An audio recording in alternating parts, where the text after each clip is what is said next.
السلام علیکم ناظرین، ڈرامہ سیریل کفارہ کی نیکسٹ ایپیسوڈ ہونے والی ہے بہت ہی زیادہ انٹرسٹنگ، کیونکہ کفارہ ڈرامے کے ریگولر ویورز ستارہ کی بدگمانی سے بہت زیادہ اکتا چکے تھے، تو فائنلی ستارہ کی تمام بدگمانیاں ہونے والی ہیں ختم، اور اسی طرح ستارہ اور سالار کے درمیان جو دوریاں ہیں وہ بھی بہت جلد ختم ہونے والی ہیں، کیونکہ سالار کی ماں نے جب سے ستارہ کو کھانے کا طعنہ دیا ہے تب سے سالار نے سوچ لیا ہے کہ اب میں اپنے پیشن کو اپنا کیریئر بناؤں گا اور اتنا کماؤں گا کہ ستارہ کی تمام خواہشات، تمام ضروریات خود پوری کر سکوں، اپنے پیرنٹس کا کوئی احسان نہ لوں۔ اور پھر دیکھتے ہی دیکھتے سالار اپنے اسی پیشن کو اپنا بزنس بنا لے گا، جس کے بعد نہ صرف ستارہ کو بلکہ سالار کے پیرنٹس کو بھی اس پہ فخر محسوس ہوگا۔ اب سالار پہلے تو نانی کے پاس جاتا ہے، انہیں ساری سچویشن سے آگاہ کرتے ہوئے ریکویسٹ کرتا ہے کہ اگر وہ ستارہ کو کچھ عرصے کے لیے اپنے پاس رکھ لیں، جب تک سالار اس قابل نہیں ہو جاتا کہ ستارہ کو اپنے خرچے پہ پال سکے۔ لیکن نانی صاف انکار کر دیتی ہیں اور کہتی ہیں کہ یہ تو تمہاری سوچ ہے، کیا تم نے ستارہ سے مشورہ لیا؟ کیونکہ جہاں تک میں اسے جانتی ہوں وہ بہت خوددار لڑکی ہے اور اس کے ساتھ ساتھ ہر طرح کے حالات کا مقابلہ کرنا بھی بخوبی جانتی ہے، مجھے نہیں لگتا کہ وہ میرے گھر میں آ کے رکے گی۔ لیکن سالار کو صرف یہی ٹینشن ہے کہ اسے کبھی بھی گھر میں دوبارہ کھانے کا طعنہ نہ دیا جائے، اسی لیے یونیورسٹی میں ستارہ کو تسلی بھی دیتا ہے اس کا ہاتھ تھام کے کہ آج کے بعد ستارہ کو کسی کے سامنے جھکنے نہیں دے گا۔ دوسری طرف قاسم بھی اپنی چال میں کامیاب ہو چکا ہے، جو اس نے نمی پہ بہتان لگایا تھا اس کے بھائی کے سامنے کہ میرا اور نمی کا تو افیئر چل رہا ہے،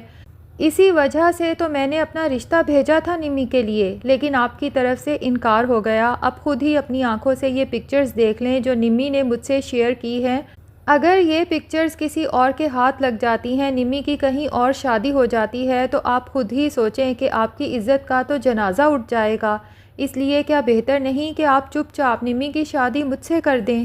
احتشام تو ان پکچرز کو دیکھنے کے بعد مزید وہاں نہیں رک پاتا، غصے کے عالم میں گھر واپس آتا ہے، اور قاسم نے ہی احتشام کے دماغ میں یہ بات ڈالی ہے کہ آپ کی بیوی زویا کو پہلے سے سب پتہ ہے، زویا کو جان بوجھ کے پھنسا رہا ہے، کیونکہ اسے پتہ ہے کہ اگر زویا احتشام پر زور ڈالے گی تو احتشام لازمی نمی کا نکاح مجھ سے کر دے گا۔ احتشام غصے میں جب زویا کو وہ پکچرز دکھا کے پوچھتا ہے کہ یہ سب کیا ہے، کیا تمہیں پہلے سے پتہ تھا؟ تو زویا ڈر بھی جاتی ہے، لیکن احتشام سے کہتی ہے کہ میں نے اسی وجہ سے آپ کو یہ سب نہیں بتایا تھا کہ آپ کے غصے سے ڈر لگتا تھا، لیکن یہی سچ ہے، نمی اور قاسم کا کافی عرصے سے افیئر چل رہا ہے۔ تو احتشام زویا سے کہتا ہے فوراً سامان پیک کرو، ہمیں آج ہی یہ گھر چھوڑنا ہوگا، کیونکہ میں مزید نمی کی شکل نہیں دیکھنا چاہتا اور نہ ہی میں یہ چاہتا ہوں کہ میرے بچے نمی کے ساتھ رہیں۔ لیکن زویا سوچتی ہے کہ اگر میں احتشام کے ساتھ گھر چھوڑ کے چلی جاتی ہوں تو احتشام کی تنخواہ اتنی نہیں کہ وہ گھر کے کرائے بھی پورے کر سکے اور میرے باقی کے اخراجات بھی اور بچوں کو بھی پال سکے، اس لیے سمجھداری سے فیصلہ کرتی ہے، احتشام کو ٹھنڈا کرتی ہے اور کہتی ہے کہ غلطی نمی نے کی ہے تو سزا ہم کیوں بھگتیں؟ آپ نمی اور قاسم کا نکاح کریں، اسے یہاں سے نکالیں اور اس کے بعد گھر میں اس کا داخلہ ہمیشہ کے لیے بند کر دیں۔ قاسم اٹھ کے اپنی ماں کے پاس جاتا ہے اور اسے کہتا ہے کہ آپ جلد سے جلد نمی اور قاسم کا نکاح کرائیں، ورنہ میں اپنی بھی جان لے لوں گا اور اس نمی کی بھی۔ ماں تو احتشام کو اس قدر غصے میں اور جذباتی ہوتا دیکھ کر پریشان ہو جاتی ہے اور سوچتی ہے کہ احتشام تو قاسم اور نمی کی شادی کے خلاف تھا، آخر ایسا کیا ہو گیا کہ اب یہی احتشام نمی اور قاسم کا نکاح جلد سے جلد کرنے کا کہہ رہا ہے؟ اس لیے پوچھ ہی لیتی ہے کہ یہ آستین کا سانپ کون ہے جس نے یہ آگ لگائی ہے؟ تو احتشام کہتا ہے آستین کا سانپ کوئی بھی ہو، بہرحال آگ آپ کی بیٹی نمی نے ہی لگائی ہے۔ ماں جب دیکھتی ہے کہ احتشام کا غصہ تو کم ہونے کو ہی نہیں آ رہا تو اسے فوراً ٹھنڈا کرنے کے لیے کہتی ہے کہ تم بے فکر ہو جاؤ، جیسا تم چاہتے ہو ویسا ہی ہوگا، کیونکہ احتشام کی ماں پریشان ہو جاتی ہے کہ اگر غصے میں آ کے اس کے بیٹے نے کوئی غلط قدم اٹھا لیا یا پھر گھر چھوڑ کے چلا گیا تو میرا کیا ہوگا، میرا بڑھاپے کا سہارا کون بنے گا، اور ویسے بھی گھر کا زیادہ تر خرچ تو اسی احتشام کے پیسوں سے چلتا ہے۔ اور زویا جو پہلے تو بہت خاموش اور گھنی بنی رہتی تھی اور نمی نے اس کی خاموشی کا خوب فائدہ اٹھایا تھا، بات بات پہ اسے بے عزت کرنے سے باز نہیں آتی تھی۔ تو اب زویا کو موقع مل گیا ہے اس نمی سے اس کے کیے کا بدلہ لینے کا۔ نمی تو رو رو کے اپنا برا حال کر دیتی ہے۔ زویا جب یہ دیکھتی ہے تو اس کے لیے پانی کا گلاس لے کر جاتی ہے، لیکن نمی کو ساری سمجھ آ چکی ہے کہ یہ آگ اسی زویا کی لگائی ہوئی ہے، اسی لیے اس کے ہاتھ سے گلاس پکڑ کے زور سے زمین پہ پٹکتی ہے اور چکنا چور کر دیتی ہے۔ اور دوسری طرف ستارہ کی زندگی میں بھی خوشیوں نے آخر دستک دے دی ہے، کیونکہ سالار اپنی خواہش کا اظہار کرتے ہوئے ستارہ سے کہتا ہے کہ میں چاہتا ہوں تم اعلیٰ تعلیم حاصل کرو، باہر کے ملک سے پڑھ کے آؤ اور پھر جاب کرو، اپنا کیریئر بناؤ۔ تو ستارہ سالار کی بات سن کے کہتی ہے کہ اچھا، اتنا سب کچھ کرنے کے لیے کیا پیسے آسمان سے گریں گے؟ سالار اس کا بازو زور سے پکڑ کے کہتا ہے کہ میں ہوں نا، میں تمہارے لیے سب کچھ کروں گا۔ ستارہ کو تو یقین ہی نہیں آتا کہ سالار اس کے لیے کمائے گا، لیکن سالار بھی ستارہ کو غصے سے کہتا ہے کہ تم کیا سوچ رہی ہو کہ تمہیں تانا دینے والوں کی کمائی کھلاؤں گا؟ ستارہ سے سالار کی گرفت جب برداشت نہیں ہوتی تو اس سے کہتی ہے کہ میرا بازو چھوڑیں، مجھے درد ہو رہا ہے، جس پر سالار بھی اپنے دل کی بات کہہ ہی دیتا ہے کہ درد صرف تمہیں ہوتا ہے، اور پھر ستارہ سے اپنے درد کا بھی اظہار کرتا ہے۔ ستارہ کے دل کو بھی یقین آ جاتا ہے کہ اگر سالار کہہ رہا ہے تو وہ یقیناً کچھ کرے گا بھی۔ اب جب نانی سے بات ہوتی ہے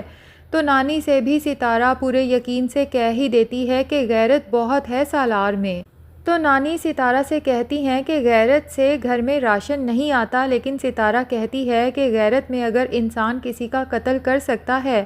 تو محنت کر کے گھر میں راشن بھی آ سکتا ہے۔ یہ سن کے تو نانی بھی حیران رہ جاتی ہیں کہ ستارہ کو سالار پہ اس قدر اعتماد ہے۔ نانی تو سمجھتی جا رہی ہیں کہ پیار دونوں ہی ایک دوسرے سے کرتے ہیں، لیکن اپنے اپنے خول میں بند ہیں۔ جس دن یہ خول کھلا دونوں کو ہی احساس ہو جائے گا کہ ایک دوسرے کے بغیر اب ان کا جینا کافی مشکل ہو چکا ہے۔ اب سالار کو تو فوٹوگرافی ہی آتی ہے، اپنے دوستوں سے بات کرتا ہے کہ اسے کام چاہیے تو اسے ایک پروجیکٹ مل ہی جاتا ہے۔ یہ ایک شادی کا ایونٹ ہے، سالار کو نہیں پتہ ہوتا کہ کس کی شادی ہے، لیکن جب وہاں پہنچتا ہے تو یہ دیکھ کر حیران رہ جاتا ہے کہ فنکشن زیان کا ہے، یعنی منسٹر کے بیٹے کا، اور وہاں پر سالار کے پیرنٹس بھی موجود ہیں اور صاحبہ اور اس کے گھر والے بھی۔ سالار کے پیرنٹس تو جب اسے فنکشن پہ دیکھتے ہیں تو ہکا بکا رہ جاتے ہیں اور پوچھتے ہیں کہ تم یہاں پر کیا کر رہے ہو؟ سالار شاید پہلے تو واپس چلا جاتا جب دیکھتا کہ زیان کا فنکشن ہے، لیکن اب جب دیکھتا ہے کہ میرے پیرنٹس انہی لوگوں کے ساتھ موجود ہیں جن کے ساتھ میری بالکل بھی نہیں بنتی، تو بھلا مجھے بھی اتنی ایگو دکھانے کی کیا ضرورت ہے؟ اس لیے اپنے ماں باپ کو صاف سنا دے گا کہ میں یہاں پر کمائی کرنے آیا ہوں۔ اب ظاہر ہے کہ سالار کے اس فوٹوگرافی کی وجہ سے اس کے پیرنٹس کا سر شرم سے جھکنے والا ہے کہ اتنے بڑے بزنس مین کا بیٹا اور فنکشنز میں جا کے فوٹوگرافی کر کے کما رہا ہے۔ صاحبہ تو سالار کو اس حالت میں دیکھ کے بہت خوش ہوتی ہے اور سوچتی ہے کہ آخر کار یہ بھی اپنی بیوی کی ہی اوقات پر آ گیا۔ بہرحال سالار کسی کی بھی پرواہ کیے بغیر ایک پروفیشنل فوٹوگرافر کی طرح اپنا کام کرتا ہے۔ تو ناظرین، کیا لگتا ہے سالار کو یہ سب کرتا دیکھ کے اس کی ماں کو احساس ہوگا کہ اس نے ستارہ کو جو کچھ کہا وہ غلط تھا، کیونکہ نہ وہ ستارہ کو یہ تانا دیتی اور نہ ہی سالار ایگو میں آ کے یہ کام کرتا؟ کمنٹ سیکشن میں اپنی رائے کا اظہار ضرور کریں، اور اگر ہمارے چینل پہ نئے ہیں تو پلیز چینل کو بھی سبسکرائب کر لیں۔